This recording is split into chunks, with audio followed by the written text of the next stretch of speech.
Olá, estamos de volta. Esse é o programa Tudo a Ver. Você nos acompanha de segunda a sexta-feira, das 10 às 11 horas da manhã, aqui na RTV. Lembramos que você pode nos assistir pelo canal 19. E se você aí na sua casa está com o canal 19, é o canal analógico, mas tem uma TV digital, sintonize a gente aí no 53.1. É uma imagem muito boa. Eu tenho certeza que você vai se surpreender. E você também pode nos assistir no canal 20 da NET TV a cabo e ainda no nosso portal da RTV.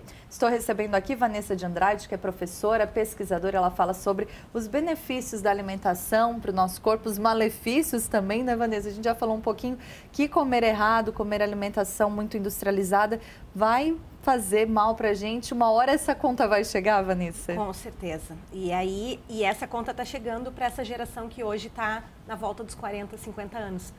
Porque foi a geração que teve a pirâmide alimentar imposta pela sociedade americana. Na época o Brasil acatou e a gente passou a achar que comer cereal matinal, tomar suco de laranja de manhã era a melhor opção para uma vida saudável. Só que tudo isso que foi decidido naquela época não tinha documentação científica, não existiam artigos para provar isso. Foi uma determinação baseada em algumas pessoas. E aí a epidemia de obesidade tal que está hoje, principalmente nos Estados Unidos, mas em outros países que seguiram esse mesmo padrão. E a gente está resgatando e vendo que os artigos recentes que estão saindo mostram que não é bem assim. Que aí a gente tem que voltar a comer a comida de verdade, como a gente tinha falado no bloco anterior. Então é muito importante isso e o Guia Alimentar Brasileiro é muito rico nisso. Ele voltou, e está muito claro essa questão de que a gente precisa... O foco é comer comida de verdade e um mínimo de industrializados. A questão é que isso, assim como levou 40, 50 anos para dar o problema, essa mudança também está sendo gradativa, né? A pirâmide alimentar já era para ter caído, enfim, ela oficialmente não é mais a que o Brasil aceita, é o Guia Alimentar, só que, no entanto, eu vejo em material escolar no colégio do meu filho, por exemplo, ainda a pirâmide alimentar quando vão ensinar as crianças, ensinando que esse excesso de carboidratos e principalmente os refinados, né, biscoitos, cereais, massas, pães, seria a melhor fonte de alimento, sendo que do ponto de vista da ciência, a gente isso hoje já caiu por terra. Então, talvez demore um tempinho para que isso chegue na população e é o que eu tento também com o Instagram, é mostrar isso, né? É falar disso, mas falar disso baseado em evidência. Vanessa, aproveitando esse modelo de importação, né, que a gente teve da pirâmide alimentar, já que você citou isso, a gente falava aqui até no intervalo sobre essa questão das dietas da moda ou das formas de se alimentar que a gente tem hoje, né? A dieta cetogênica, a dieta low carb. Eu até te falei aqui no intervalo que me preocupa que parece que as pessoas elas não fazem isso de forma muito consciente, que assim como tem muita informação, a tua, por exemplo, muito positiva, eu já falei que eu acompanho a Vanessa no Instagram, nas redes sociais, tem muita informação errada. E aí veio uma coisa nova, a pessoa disse, eu fiz assim, eu emagreci não sei quantos quilos, eu me sinto muito melhor, e a pessoa não procura, às vezes, orientação, só importa o modelo que talvez deu certo para alguém, mas ela nem tem certeza, né? Então, isso é fundamental, Carol, porque, primeiro, essa questão de dietas da moda, tem muitos tipos, tem várias que já vieram e já foram, Atkins, Duncan, a gente conhece vários nomes né, de dietas que vieram e foram. Eu acho que o que a gente tem que pensar numa dieta que não é... aí volta de novo a questão de dieta. Dieta, se a gente for olhar na essência da palavra, ela significa que é um estilo de vida, é um modo de vida. Então, a dieta não pode ou não deveria levar a carga pesada ou pejorativa que a gente tem de dizer vou fazer uma dieta porque eu quero entrar no vestido do casamento. Ou eu tenho os 15 anos da minha filha, eu vou fazer dieta. Porque daí a gente fica com esse foco na cabeça de que a dieta é algo que eu vou fazer agora e não pensa na dieta do que ela deveria ser, que é o que teus hábitos alimentares. E aí vem as tais das dietas da moda, porque aí eu vou recorrer a dietas radicais e às vezes sem acompanhamento, que é o que tu está falando. Então, qualquer um que vai mudar um estilo de vida, eu acho que essa mudança tem que ser gradativa, porque ela consegue se manter em longo prazo, porque tudo que a gente, né, vai fazendo aos poucos, vai mudando, a gente consegue manter. E a outra é com acompanhamento médico ou do nutricionista. Para isso, para pedir os teus exames, para te acompanhar e ver como é que tu tá. E ver, não, tá tudo ok, essa mudança tá te fazendo bem, Perfeito, porque tem que fazer bem. Isso é o principal, a gente tem que se sentir bem. Às vezes também não adianta lá no laudo do laboratório dizer, ah não, mas os teus dados estão ok, teu colesterol está no nível, tua glicemia está no nível, está tudo no nível, mas tu não está bem. Tu te sente cansada, tu está com perda de cabelo, tu tem fadiga, alguma coisa tem? E a alimentação é a principal ferramenta para a gente mexer. Atividade física é fundamental, questão de cuidar da mente, ou religiosidade, questão de meditação, enfim, né? Ter um momento que tu aquieta é ótimo, mas a alimentação é responsável por 80% do nosso bem-estar. E as pessoas, às vezes, não se dão conta. Então, a gente tem que, talvez, não ficar atado a uma dieta, em sim a comer comida de verdade. Por isso que eu cuido isso quando eu falo nas redes sociais e quando eu marco as receitas que eu posto e as coisas que eu faço no meu dia a dia, eu sempre boto comida de verdade e vida saudável, os hashtags, né? Apesar da receita ser low carb, por exemplo, eu cuido para não usar essa expressão, porque senão a pessoa que não tem entendimento vai achar que low carb, que é baixo carbo, é no carb. E não é. É só visualizar que eu como muitos vegetais, que eu como tubérculos. Então, eu tenho fonte de carboidratos, mas carboidratos vindo da comida de verdade, né? O que eu não tenho?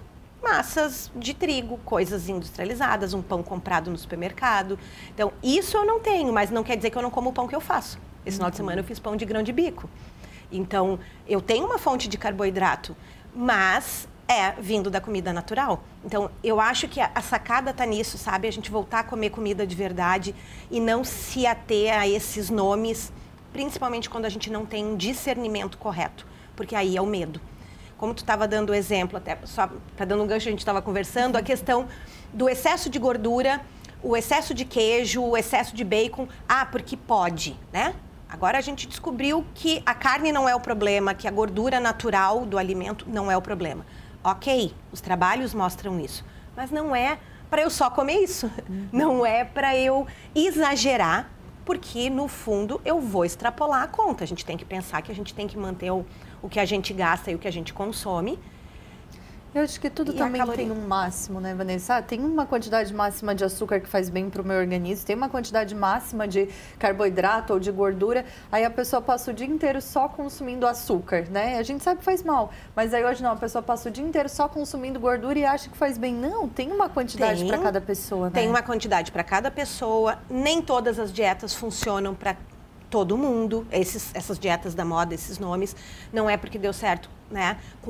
Deu com outro, mas com certeza diminuir industrializados, diminuir os carboidratos refinados é bom para todos. Isso tem se mostrado, isso é consenso. Mas não quer dizer que, por exemplo, a pessoa tem que fazer uma cetogênica, que é diminuir a quase zero carbo e carregar demais na gordura. Por quê? Porque já teve trabalhos em humanos que compararam pessoas que seguiram a low carb moderada e quem fazia cetogênica. Existe perda de gordura e emagrecimento? Nas duas, existe. No início, ele é mais acelerado até na cetogênica. Mas, no entanto, em longo prazo, as pessoas não conseguem manter. Então, acaba que quem opta pela comida de verdade, só diminuindo os refinados e industrializados, em longo prazo, perde mais e mantém esse estilo. Enquanto que quando tu vai para alguma coisa que é radical, e qualquer uma que é radical, e aí a gente volta na ideia de preciso perder 10 quilos para caber no vestido da formatura. Isso vai ser radical, vai ser uma interferência muito forte. Ela não vai funcionar porque tu vai ficar com raiva no final do processo. Vai querer comer tudo que não comeu naqueles meses, naquelas semanas. Então, mudar gradativamente é o que a gente tem visto em ensaios clínicos que comparam essas duas dietas, que é muito mais saudável e muito mais factível. Vanessa, eu tenho certeza que quem está em casa nos acompanhando já conseguiu entender, né, a importância de muitas coisas, como ler os rótulos, como não fazer essas dietas loucas, que a gente já entendeu o que é uma dieta, né, que é um estilo de vida. Mas eu queria que você nos ajudasse de forma prática, assim. Acordei e vou tomar meu café da manhã. Que tipo de alimentação que você indica, que você, né, ingere na sua casa? Sei que, como você disse, faz muita coisa, você prepara, às vezes, a alimentação para a semana inteira. Que dicas que a gente pode, já que a gente já sabe que o cereal e o suco de laranja não são o melhor café da manhã? Então, um café da manhã prático e muito rápido de fazer é comer ovo. E aí tem gente que me diz assim, ai, mas eu enjoei do ovo. Aí eu pergunto, mas tu nunca enjoou do pãozinho branco com margarina? Então, por que enjoa do ovo? Existem várias formas de fazer ovo. A gente pode bater o ovo na caneca, misturar um queijinho, botar no micro-ondas. A gente pode fazer ele simplesmente no micro-ondas 1 minuto. A gente pode fazer frito na própria frigideira, se ela for antiaderente, sem gordura, ou quiser botar um azeitezinho de oliva. Então, tem várias formas. E o ovo é um alimento extremamente completo, porque ele tem proteína e tem gordura. E uma alimentação, um café da manhã onde a gente come proteína, ele te sacia por mais tempo. Os artigos científicos têm mostrado que se o meu café da manhã é rico em proteína, eu consigo... Esqueço a história do lanche, porque tu vai ver que tu não vai precisar fazer lanche às 10 da manhã. E muitas vezes vai chegar meio-dia, tu vai dizer assim, eu não tô com fome. Eu aguentaria, por exemplo, até 1, 2 talvez. Porque se tu te saciou bem com alguma fonte de gordura e de proteína. Então, uma dica que é muito rápido, que é o que eu opto no meu dia a dia, é café. Eu não tomo açúcar, né? Então, de preferência, não usar açúcar, porque o açúcar é o veneno, né? Então, não usar açúcar. Eu sempre ensino várias estratégias para quem usa ir tentando tirar. Mas pode ser um pouquinho de uma nata para dar um gostinho, pode botar uma canelinha, né? Um café, um ovo. Se tu faz uma receitinha em casa, um biscoitinho low carb, um pãozinho com farinhas boas, pode acompanhar. Então eu respeito muito o meu corpo, depende da fome. Porque muita gente também me diz, assim, relata, eu não tenho fome, Vanessa, no café da manhã, mas todo mundo diz que o café da manhã é a principal refeição, então eu meio que me obrigo a comer. Mas aí eu não consigo treinar, ou eu me sinto enfastiado. E aí o que a gente diz é que não existe mais isso de que a refeição principal é a X. É o que o teu corpo pede. O nosso corpo é inteligente, a gente evoluiu, a gente existe há quantos milhões de anos na Terra? Não existiam regras, não existia pirâmide alimentar. E a gente sobreviveu, e a gente procriou e as mulheres tiveram filhos. Comendo o quê? Comendo vegetais, comendo carne. Então, nós evoluímos para isso. Então, o nosso organismo tem genes e proteínas para digerir esse tipo de comida, mas ele sofre muito para digerir açúcar refinado. Porque não tinha açúcar disponível na evolução, gente. Onde que tinha açúcar? Nas frutas. E antigamente elas nem eram tão doces. O que a gente tem hoje de quantidade de açúcar nos vegetais foi por diversas modificações que a gente vai cruzando a planta mais doce com a mais doce para tentar ter, aqui não tem semente, aqui é mais suculenta, aqui é mais doce. Melhoramento genético que o homem faz desde que deixou de ser nômade e começou a agricultura. Isso realmente, né, é um trabalho, imagem de formiguinha que a gente precisa começar. Não é fácil mudar um estilo de vida, não é fácil deixar aquela alimentação, às vezes, tão industrializada. Muita gente consome muito açúcar, muito refrigerante, abre muito pacote. Mas eu acho que o mais importante da nossa conversa aqui é que as pessoas comecem, né, Vanessa? Exatamente. Comecem a melhorar, pensando no seu dia a dia, no seu futuro. E aquilo que a gente começou a nossa conversa aqui, né? De eu só posso cuidar dos outros se eu estiver cuidando de mim, Exatamente. Né? Não, é perfeito. As pessoas me perguntam muito, como é que tu tem tanta disposição? Tu toma alguma coisa? Acho que isso é uma das coisas que eu recebo toda semana. O que tu toma para estar sempre assim tão disposta? E aí eu digo, olha, fora o café, eu não tomo nada. Mas eu acho que é isso. As pessoas falam, às vezes, do meu cabelo, falam da pele e tudo. E eu disse, gente, eu não faço nada para isso. Eu nunca fiz nenhuma intervenção cirúrgica, nada. Mas eu acho que é o conjunto. É o ter mudado e me permitir mudar.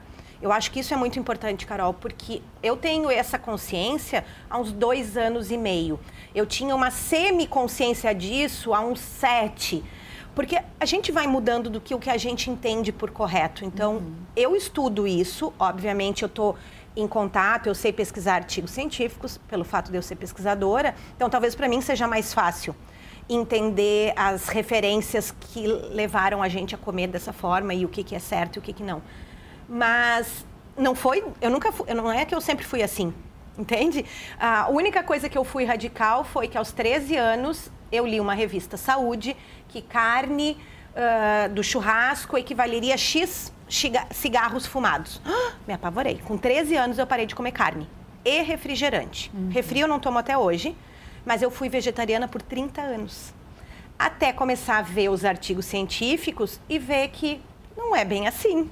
Na verdade, a carne não é o grande problema. O embutido, o industrializado é o problema. A carne natural do churrasco que o meu pai faz em casa, não é. E eu voltei a comer carne há 1 ano e pouco.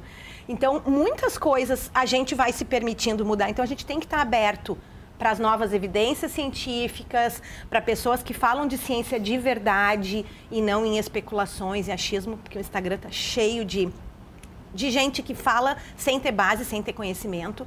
Eu entendo que isso é difícil, não é para todos, porque, né, dá sorte de conhecer alguém, que conhece alguém, enfim. Mas é importante a gente se cercar de pessoas que falem de ciência de verdade, que tenham fundamentação científica e teórica sobre aquilo que estão falando. E está permitido a mudanças. Eu acho que eu sou o maior exemplo disso. Eu fui vegetariana há 30 anos e hoje eu como carne.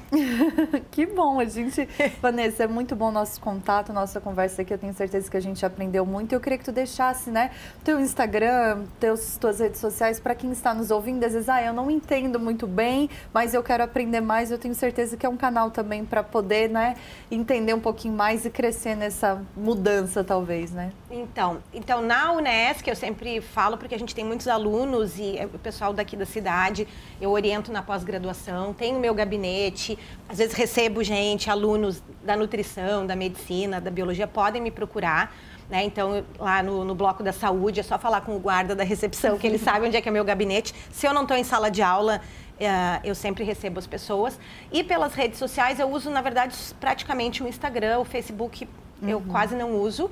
Eu deixo ele mais para a parte dos trabalhos científicos mesmo e deixo essa parte mais de falar de comida para público mais leigo, o Instagram, que é VM de Andrade. V Moraes de Andrade. Ai, não sei. Vanessa M de Andrade. Nós vamos... depois a gente acha. Eu nunca decoro. Mas se não for, depois do intervalo eu trago certinho. Mas acho que é Vanessa M, porque é de Moraes de Andrade.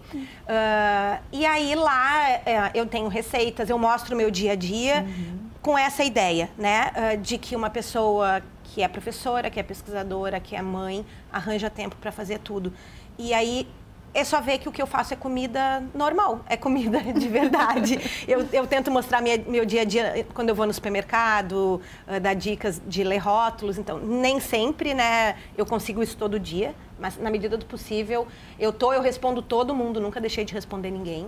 Então, é só me procurar lá no Instagram que eu tenho o maior prazer em ajudar, porque eu acho que esse é meu papel enquanto cientista. Eu tenho me cobrado muito disso, sabe? Acho que quanto mais velho a gente vai ficando, a gente vai se dando conta que eu tenho que sair da minha bolha, do meu castelo de doutora e passar o que eu sei para quem, na verdade, me ajuda nos meus financiamentos, porque tudo que eu faço de pesquisa é com financiamento do governo. Então, é uma forma de eu retribuir para a sociedade falando um pouquinho dos meus trabalhos e de ajudar. Vanessa, muito obrigada, né? Sucesso na tua trajetória. A gente já fica aqui estendendo o convite para que voltes outras vezes para que a gente converse, mas muito obrigada e a gente deseja um bom dia. Obrigada, um bom dia e sucesso no programa. Obrigada.